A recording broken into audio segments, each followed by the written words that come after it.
আহ আসসালামু আলাইকুম সবাইকে।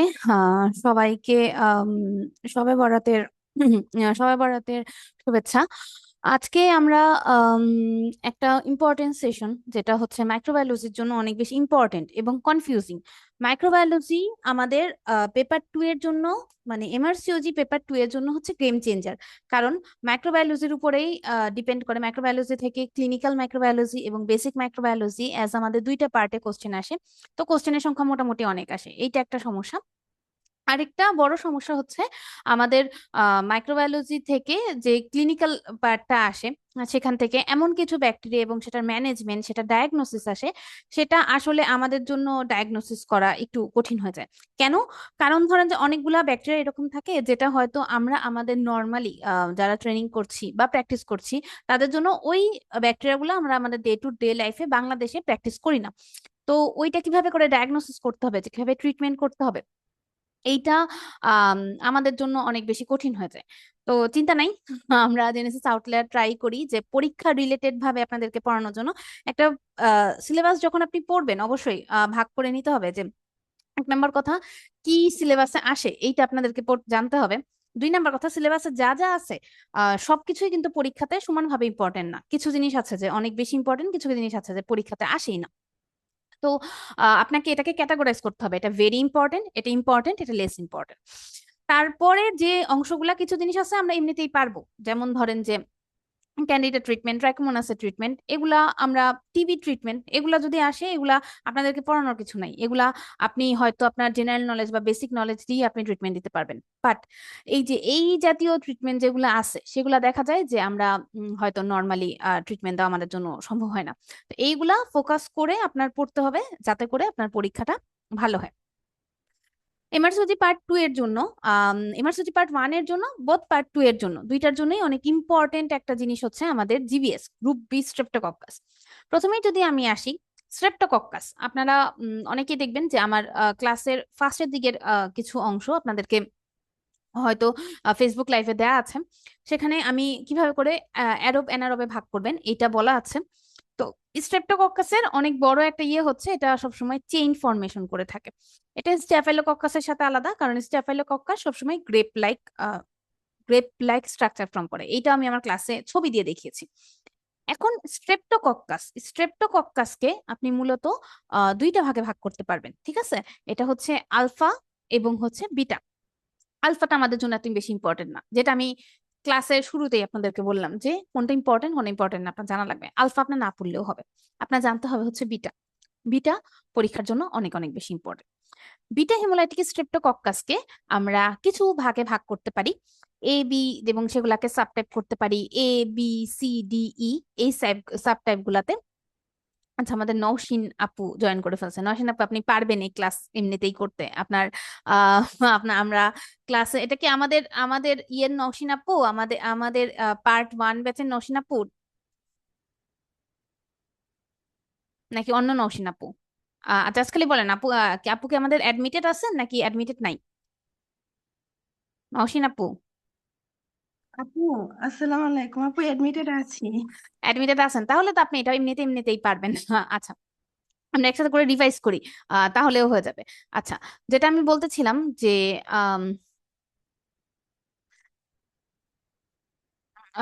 স্ট্রেপ্টোকক্কাসের মধ্যে কি নাই? নওশিন আপু, ই নাই তাই না? আমি ক্লাসের মধ্যে বলছি যে ই যে অপশনটা আছে, ই অপশনটা আমাদের নাই।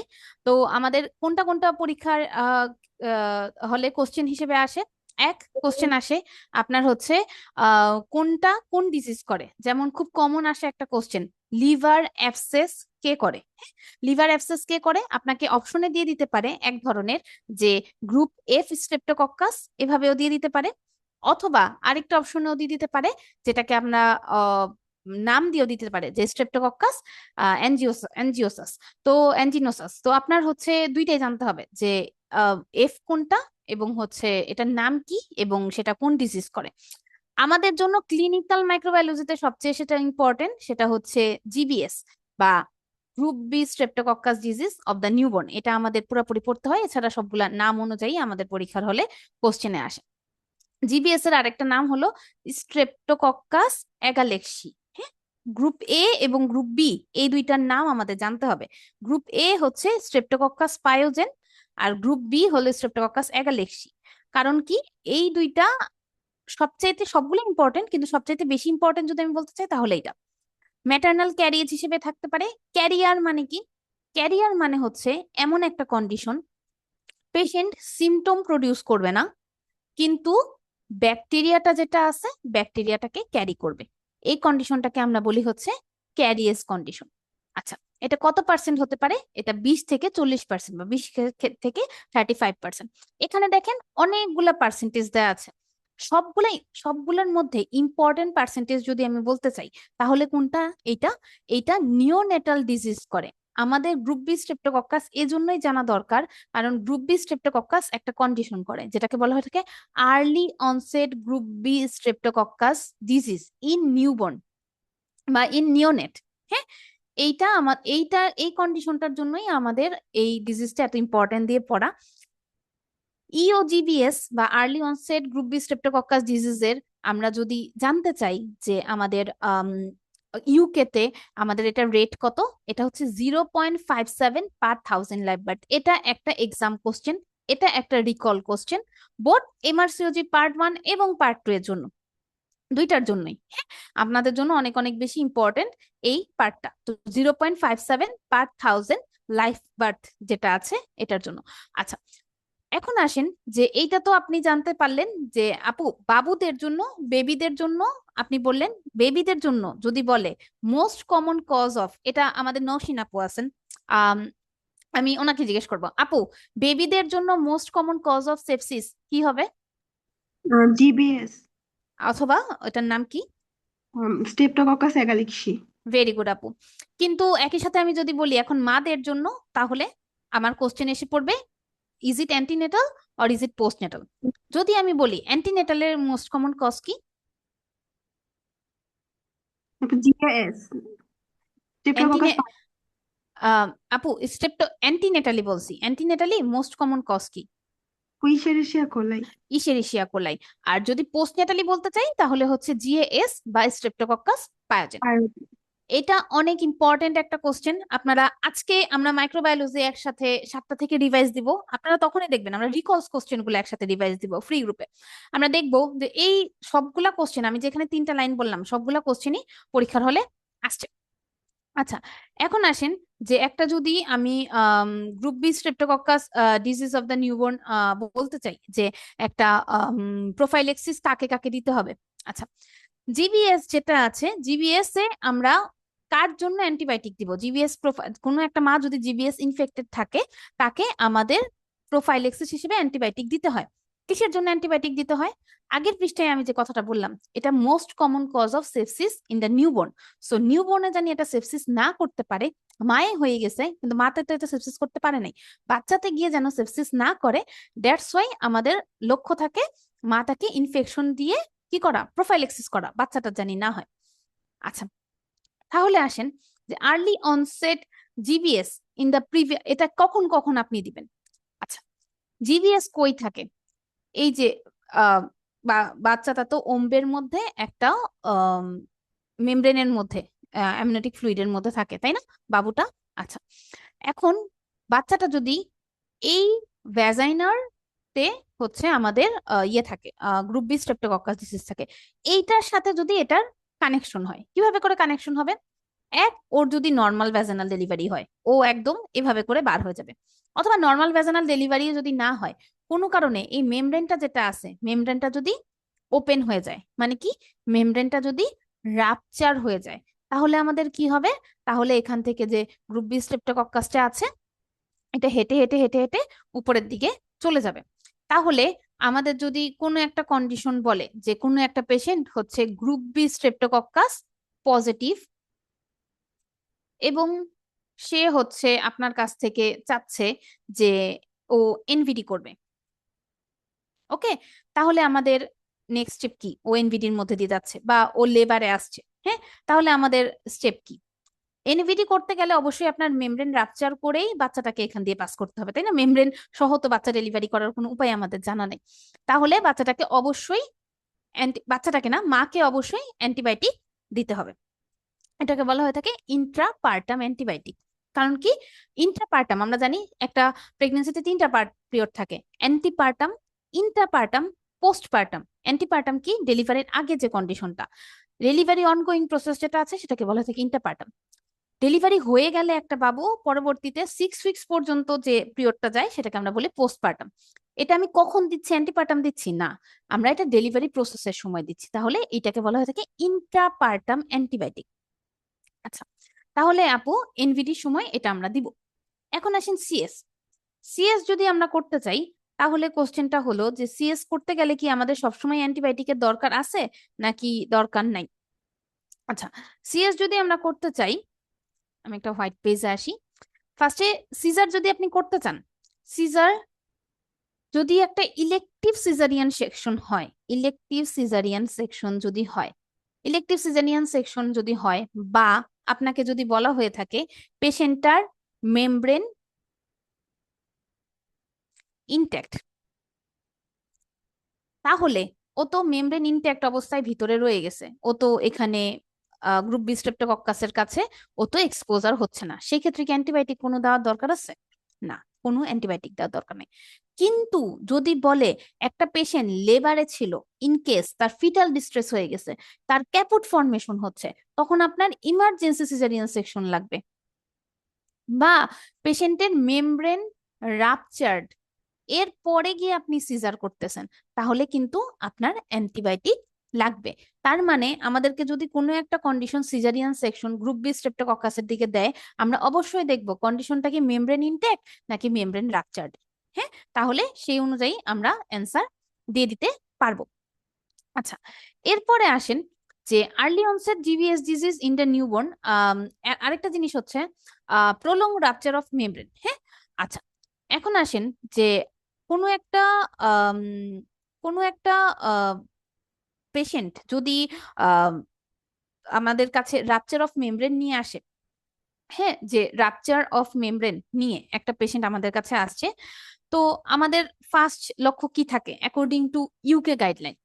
এটা যদি টার্ন প্রম হয়, হ্যাঁ, এটা যদি টার্ন প্রম হয়, তাহলে আমাদের আম, মানে প্রসেস কি থাকে একটা পেশেন্টের? আমরা আমরা জানি যে আপনারা নিশ্চয়ই পড়ছেন, যারা যারা পার্ট 1 দিচ্ছেন, হয়তো এসবিএস পার্ট 1, বা যারা হয়তো ট্রেনিং করেন তাদের জন্য। বাংলাদেশে আমরা সাধারণ বাংলাদেশে বা নর্মালি আমরা দত্ত বই থেকে কি পড়ছি, যে ইন্ডাকশনের অনেকগুলা প্রসেস আছে, তাই না? এর মধ্যে একটা প্রসেসের নাম কি? এমনিওটমি। এমনিওটমি মানে কি? যে মেমব্রেনটাকে রাপচার করে দেওয়া। মেমব্রেনটা যদি আপনি রাপচার করেন, আমি আঙ্গুল দিয়ে করতেছি কারণ কি, অভ্যাস হচ্ছে আঙ্গুল দিয়ে করা।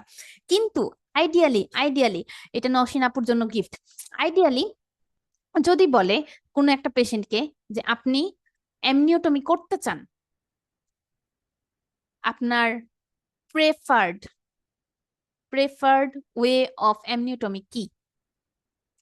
আমি যেটা দেখালাম আঙ্গুল দিয়ে করা, যেটা আমি করি, হ্যাঁ, ফিঙ্গার দিয়ে করা, এটা করেন না হয়তো।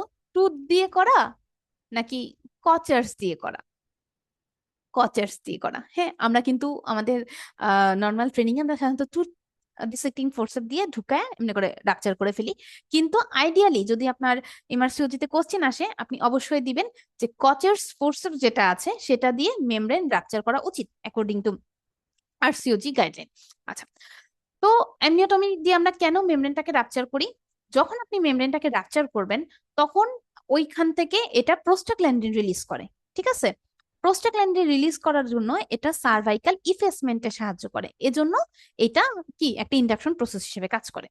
তা আপনার যখন রাপচার অফ মেমব্রেন একা একা হয়ে গেছে, তার মানে কি একা একা ফ্লুইড লিকেজ হচ্ছে, একা একা প্রোস্টাগ্ল্যান্ডিন রিলিজ হচ্ছে, সম্ভাবনা আছে এই পেশেন্টটা একা একা লেবারে চলে যাবে, আপনার নিজের কোনো ইন্টারভেনশন নেওয়ার দরকার নেই। সো এখানে বলা হয়েছে যে কেউ যদি টার্ন প্রম নিয়ে আসে, আমরা ওয়েট করব ফর 24 আওয়ার্স। ওয়েট করব কি? For 24 hours. 24 আওয়ার্স এর জন্য যদি আমরা অপেক্ষা করি, তারপরে আমরা দেখবো যে 24 আওয়ার্স পরে পেশেন্ট লেবারে গেছে নাকি যায়নি। পেশেন্ট যদি লেবারে যেয়ে থাকে, ইটস গুড, কিছু করার দরকার নেই কোনো অ্যান্টিবায়োটিক দেওয়ার। সরি,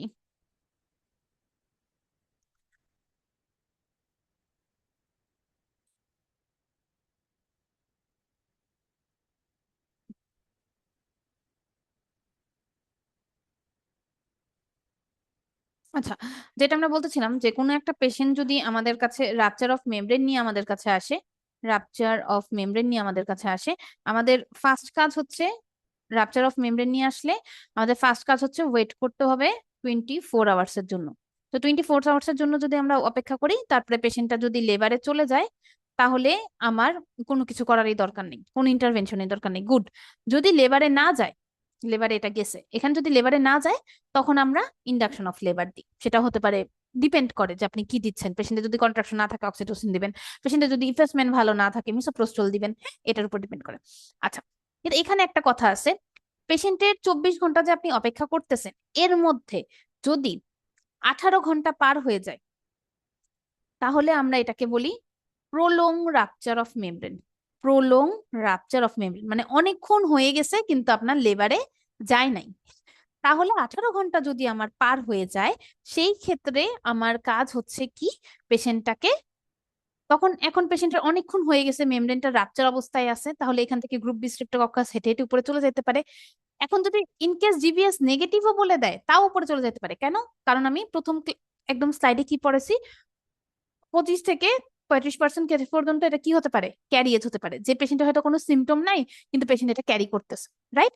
সো এটার মধ্যে যদি বলা হয়ে থাকে যে জিবিএস পজিটিভ, যে জিবিএস নেগেটিভ হলেও মায়ের যদি 18 ঘন্টা পার হয়ে যায়, সেই ক্ষেত্রে আমরা অ্যান্টিবায়োটিক দিয়ে দিব।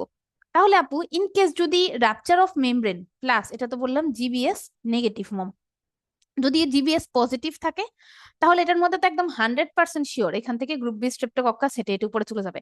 এটা তখন আর আমরা 24 ঘন্টা ওয়েট করব না। তখন আমরা কি করব, ইন্ডাকশন অফ লেবার নাও। কারণ কি, আমি যত ওয়েট করব না কেন, তত আমার কি থাকবে, সম্ভাবনা থাকবে যে আমার পেশেন্টটা জিবিএস এ এফেক্টেড হয়ে যেতে পারে।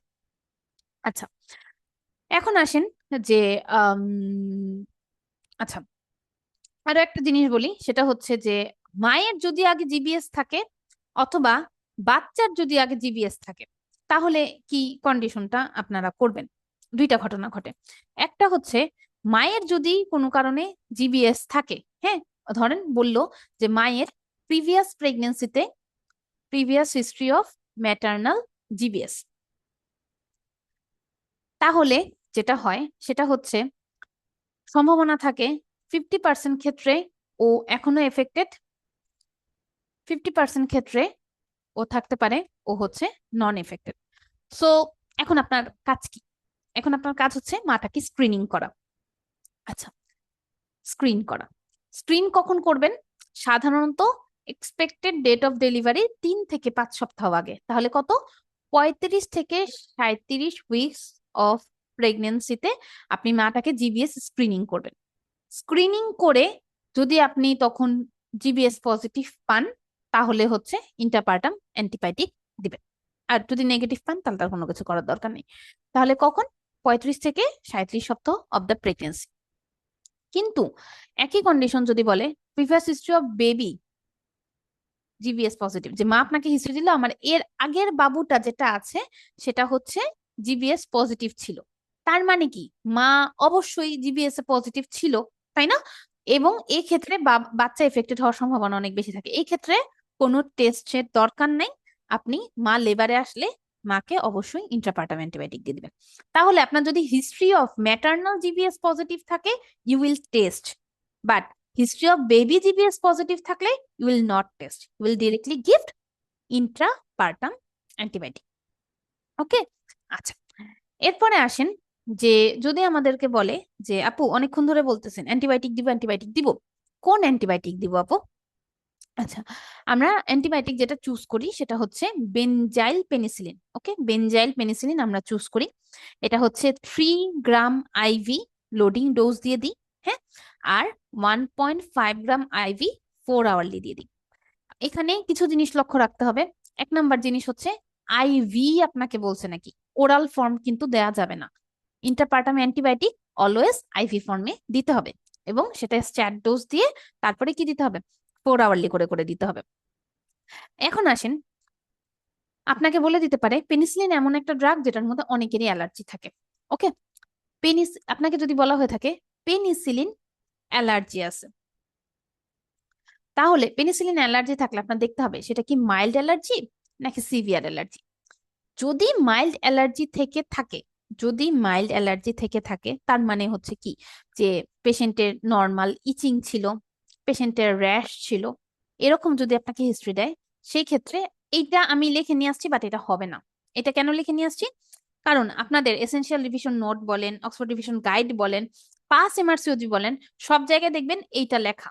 হ্যাঁ, কারণ কি, এটা হচ্ছে আগের গাইডলাইন। এটা সাধারণত মানে আমাদের দেশে আমরা আপডেটেড এগুলা পাই না। আমার অক্সফোর্ড রিভিশনটা আসলে আপডেটেড হয়ও নাই, আর পাস এমআরসিওজিটা আপনার আপডেটেড পাই না, এবং স্ট্র্যাটেজিও আপনারা যেগুলা পড়েন ওগুলা দেখা যায় যে আপডেটেড না।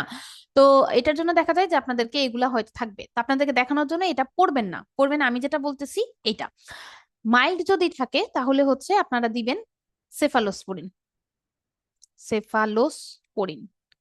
বাট যদি সিভিয়ার বলে যে আমার আর্টিকেরিয়া হয়ে গেছিল, আমার ব্রোঙ্কোস্পাজম হয়ে গেছিল, তাহলে কি আমরা সেফালোস্পোরিনের সাথে পেনিসিলিনের 10% ক্রস রিঅ্যাক্টিভিটি থাকে, সেই ক্ষেত্রে আমরা 10%ও ঝুঁকি নিব না, 10%ও ঝুঁকি নিব না, আমরা সরাসরি ভ্যানকোমাইসিন দিয়ে দিব। বাট কখনোই আমার পেনিসিলিন অ্যালার্জি হলে ফার্স্ট চয়েস ভ্যানকোমাইসিন না, আমার ফার্স্ট চয়েস সেফালোস্পোরিন। কারণ কি, ভ্যানকোমাইসিন দিতে গেলে একটা সাইড এফেক্ট হয় যেটাকে আমরা বলি রেডম্যান সিনড্রোম। এটা হচ্ছে স্লো আইভি ইনফিউশন, বহুত ঝুঁকি ঝুঁকি করে দিতে হয়। সো এটা আমাদের কখনোই ফার্স্ট চয়েস না, যদি না একমাত্র আপনার কোশ্চেনে লেখা থাকে সিভিয়ার অ্যালার্জি। আচ্ছা, এইটা আপনারা পারবেন যে কোনো একটা পেশেন্টের যদি সিজারিয়ান সেকশন করতে চান, সে যদি লেবারে না থাকে, তার যদি ইনট্যাক্ট মেমব্রেন না থাকে, তাহলে হচ্ছে আমি তাকে কি দিব না, তাকে অ্যান্টিবায়োটিক দেওয়ার দরকার নেই।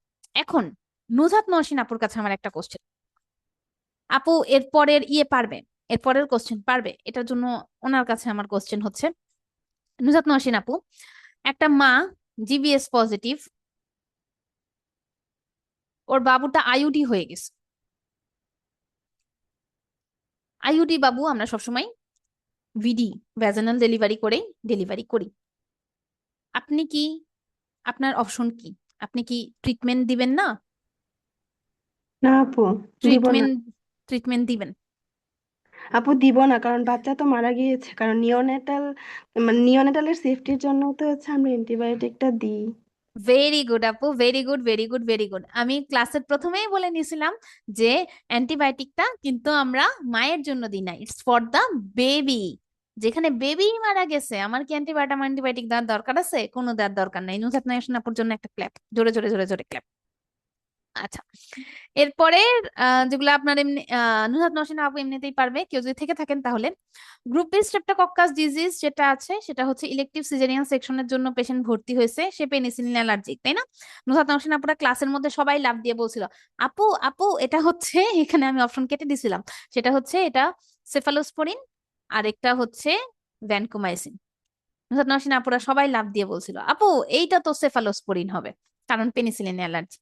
আপনারা কি, যারা যারা লাইভ দেখতেছেন বা যারা যারা পরবর্তীতে রেকর্ড দেখবেন হয়তো, তারা বলতে পারবেন যে আপু এইটা কি এইটা হবে নাকি? না, সেফালোস্পোরিন ভ্যানকোমাইসিন কোনোটাই হবে না, কারণ পেশেন্টের কোনো ট্রিটমেন্টের দরকার নেই। পেশেন্টটা ইলেকটিভ সিজারিয়ান সেকশনের জন্য ভর্তি হয়েছে। ইলেকটিভ সিজারিয়ান সেকশন মানে কি, মেমব্রেন ঠিকই থাকবে, পেশেন্টটাকে ইউটেরাস কেটে রাপচার করে আপনি উপর থেকে নিয়ে আসবেন, ও ভ্যাজাইনার কাছে যাইতেছে না। সো আমার এই ক্ষেত্রে কোনো ট্রিটমেন্টের দরকার নাই।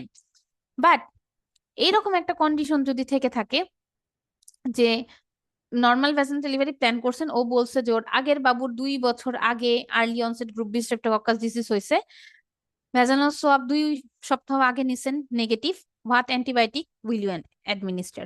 আচ্ছা, সেটা হচ্ছে আপনাদের মনে হবে যে আপু নেগেটিভ যেহেতু তাহলে নো ট্রিটমেন্ট বুঝে অপশনে হবে। নো ট্রিটমেন্ট হবে না, কারণ কি, আমি বলছিলাম বেবি যদি পজিটিভ থাকে আমার টেস্ট করার কি দরকার নাই, আমরা অবশ্যই পেশেন্টটাকে ইন্ট্রা পার্টাম অ্যান্টিবায়োটিক দিয়ে দিব। সো এখানে যেহেতু বলে নাই যে কোনো অ্যালার্জি আছে, সো আমার সেফালোস্পোরিন বা ভ্যানকোমাইসিন দেওয়ার কোনো দরকার নেই। আমার অ্যান্সার হবে সরাসরি আইভি বেনজাইল পেনিসিলিন। সো আপনাদের সঙ্গে আজকে একটুকি ক্লাস ছিল। আম, কেউ যদি চান যে আপু আপু গ্রুপ বি স্ট্রেপ্টোকক্কাস ডিজিজ যেটা আমি পড়াইছি এখান থেকে, তারা পড়ে নিতে পারেন এবং যে কোশ্চেন গুলো আছে সেগুলো সলভ করে নিতে পারেন। তাহলে দেখবেন যে এটা থেকে আসার সম্ভাবনা অনেক বেশি। কারণ গ্রুপ স্ট্রেপ্টোকক্কাস ডিজিজ হচ্ছে এমন একটা ডিজিজ যেটা আমি মাইক্রোবায়োলজি কয়দিন আগেই এটা নিয়ে আপুদের নসীন আপুদের ক্লাস নেওয়ার পরে আমি হচ্ছে ফেসবুকে একটা পোস্ট দিছিলাম। হয়তো নসীন ওইটার মধ্যে আমি দেখতেছিলাম যে খুবই কম অ্যান্সার আসছে যে আপু ঠিক অ্যান্সার একদমই, মানে অনেকগুলো অ্যান্সার হচ্ছে ভুল। পুঁজি চ্যালেঞ্জার্স গ্রুপে আমি যে পোস্টটা দিছিলাম সেটার মধ্যে আমি দেখতেছিলাম যে মোটামুটি অনেকগুলো অ্যান্সার হচ্ছে ভুল। তো জিনিসটা খুবই দুঃখজনক। আমি চেষ্টা করছি যে যেহেতু এটা অনেক বেশি কনফিউজিং একটা কোশ্চেন এবং আমি যেভাবে করে কোশ্চেন দিছি আপনাদের গ্রুপটাতে আসলে এভাবে করেই কনফিউজিং আকারেই কোশ্চেনটা আসে। সো আমার মনে হয় যে সবাই এখন এটার অ্যান্সার দিতে পারবেন সহজেই। আম, সবাই ট্রাই করবেন এরপরে অ্যান্সারটা দেওয়ার জন্য। তো সবার জন্য অনেক অনেক শুভকামনা। যারা যারা এখনো চাচ্ছেন যে এমআরসিওজি পার্ট 1 এর জার্নি আমাদের সাথে শুরু করবেন, আমাদের 12 তারিখ থেকে আরো একটা ব্যাচ শুরু হয়ে যাচ্ছে এমআরসিওজি পার্ট 1 এর জন্য। তারা চাইলে আমাদের নওশিন আপুদের সাথে যোগ করে দিতে পারেন। আমরা চেষ্টা করবো আপনাদের প্রিপারেশনটা কিভাবে করে কমপ্লিট করে দেওয়ার জন্য। আর আজকে মাইক্রোবায়োলজি আমরা ফ্রি গ্রুপে আলোচনা করার চেষ্টা করব 7টা থেকে। যতগুলা কোশ্চেন অ্যাজ আমাদের মাইক্রোবায়োলজি ক্লাস পুরাটুক শেষ, আমরা একদম সব ক্লাস পড়ে সব কোশ্চেন পড়ে ফেলছি। আমরা আজকে দেখার চেষ্টা করব যে মাইক্রোবায়োলজি থেকে কত কঠিন কঠিন কোশ্চেন আমাদের এমআরসিওজি পার্ট 1 পরীক্ষায় আসছিল গত বছরগুলাতে। সবগুলা প্রায় অনেকগুলা কোশ্চেন আমরা সলভ করার ট্রাই করব এবং আম, সেখান থেকে আমরা পড়ে নিব। সো সবার জন্য অনেক অনেক শুভকামনা। সবাই টেলিগ্রাম গ্রুপে অ্যাড হওয়ার চেষ্টা করবেন। ভালো থাকবেন, সুস্থ থাকবেন।